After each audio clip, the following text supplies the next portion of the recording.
नमस्कार दोस्तों। तुर्की की वायुसेना के 5 शक्तिशाली ट्रांसपोर्ट एयरक्राफ्ट C-130J पाकिस्तान में लैंड किया और उन्होंने भारी मात्रा में एमुनेशन और अन्य युद्ध के हथियार भी पाकिस्तान सेना को सप्लाई किए हैं। और एक खबर दुनिया भर के तमाम सोशल मीडिया पर तेजी से फैलाई जा रही है, लेकिन आज सुबह में जो फ्लाइट डेटा निकल करके सामने आया है, उससे ये बात भी कंफर्म हो गई है कि वाकई में ही तुर्की की वायुसेना के ट्रांसपोर्ट एयरक्राफ्ट पाकिस्तान में लैंड किए थे। और इसी को लेकर के कहा जा रहा है कि तुर्की ने हथियारों से मदद करनी शुरू कर दी है पाकिस्तान को, और भारत के खिलाफ लगातार युद्ध के हथियार पाकिस्तान को सप्लाई करना शुरू कर चुका है। इसी के साथ यह भी कहा गया है कि तुर्की पहला देश बन चुका है जिसने कि पाकिस्तान को हथियारों से मदद देना शुरू कर दी है, और अब खुल करके पहले देश के तौर पर तुर्की सामने आया है जो कि पूरी तरीके से पाकिस्तान के साथ में खड़ा दिखता है। इतना तो खुल करके चीन भी साथ नहीं दे रहा है पाकिस्तान को, जितना कि तुर्की और उसका राष्ट्रपति रजब तैयब इर्दोगान दे रहा है। और इस खबर को दिखा करके पाकिस्तान के लोग खूब खुश हो रहे हैं कि देखो, भारत तुर्की की सेना हमारे मदद के लिए उतर आई है। पाकिस्तान के लोगों को अब ऐसा लग रहा है कि साक्षात अमेरिका और तमाम यूरोपियन देश की सेना उतर आई हो पाकिस्तान की मदद करने के लिए। लेकिन जितनी यह खबर सच्ची दिख रही है और इसे जम करके तेजी से फैलाई जा रही है ना, असल में यह इतना ज्यादा सच नहीं है। इस खबर को पाकिस्तानियों ने प्रोपोगेंडा के तौर पर इस्तेमाल कर लिया है। अब आप कहोगे कि वो कैसे, तो मैं आपको समझा देता हूँ। दरअसल ये बात बिल्कुल सही है कि कल तुर्की की वायुसेना के 5 प्लेन लैंड करे थे पाकिस्तान में, लेकिन ये हथियार लेकर के नहीं आए थे। ये बात मैं बिल्कुल भी नहीं कर रहा हूँ, ये बात खुद कही है तुर्की के डिफेंस मिनिस्टर ने। दरअसल आप अपने स्क्रीन पर इस आर्टिकल को देखिए। पिछले 2 घंटे पहले की ही खबर है कि तुर्की के जो रक्षा मंत्री है यासर गुलेर, उसने खुद सामने आकर के बयान दिए हैं कि जो खबर फैला जा रही है कि हमारी वायुसेना के 5 प्लेन पाकिस्तान में लैंड करे हैं जो कि हथियारों से भरे हुए थे, वो खबर बिल्कुल गलत है। असल में हमारा पाकिस्तान के साथ एक समझौता है। इसके तहत हम पाकिस्तान के एयरपोर्ट का इस्तेमाल कर सकते हैं, वो भी अपनी मिलिट्री प्लेन में रिफ्यूलिंग के लिए। और हमारे पास में जो C-130J प्लेन है, वो ज्यादा लॉन्ग रेंज वाला नहीं है। उससे अमूमन लंबी दूरी तक जाने के बीच में कई बार रिफ्यूलिंग करनी पड़ती है। और इसके लिए हमारे जो C-130J प्लेन थे, ये हम कहीं और भेज रहे थे फाइनल डेस्टिनेशन के तरफ में, लेकिन बीच में इससे रिफ्यूलिंग की जरूरत थी, तो हमने इसे पाकिस्तान का सिर्फ हमने रिफ्यूलिंग हब की तरह इस्तेमाल किया है। बाकी इन प्लेन के अंदर कोई भी ऐसा हथियार नहीं था या फिर कोई भी ऐसा मिलिट्री इक्विपमेंट नहीं था जो कि हमने पाकिस्तान को दिया हो।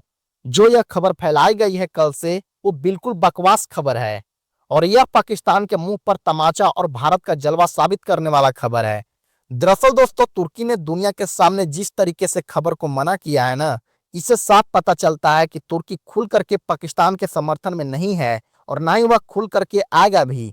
क्योंकि दोस्तों, हम आपको बता दें कि उस पर अमेरिका और तमाम पश्चिमी देशों का दबाव होगा, यहाँ तक कि रूस की तरफ से भी प्रेशर होगा। क्योंकि रूस हो, अमेरिका हो या फिर यूरोप ही क्यों ना हो, कोई भी इस समय भारत को नाराज करना अफोर्ड नहीं कर सकता है। सब भारत के फेवर में काम कर रहे हैं। ऐसे में फिर तुर्की क्यों इन तमाम शक्तिशाली देशों के खिलाफ जाकर के पाकिस्तान का मदद करना चाहेगा। और आप देखिए, अगर हम एक बार को मान भी लेते हैं कि चलो तुर्की ने हथियार दिए हैं कल पाकिस्तान को, भले ही वो आज दुनिया को मना कर रहे हैं, एक तरीके से कह लीजिए वह छुपाने की कोशिश कर रहे हैं, तो भी ये पाकिस्तान के मुंह पर करारा तमाचा है। क्योंकि इससे पता चलता है कि भारत की पावर क्या है, भारत के डिप्लोमेटिक पॉलिसी क्या है। इसका जलवा इस कदर है कि पाकिस्तान का जो सबसे कट्टर दोस्त भी है ना, चाहे वो चीन हो या फिर तुर्की हो, कोई भी देश खुल करके उसका साथ देने को तैयार नहीं है।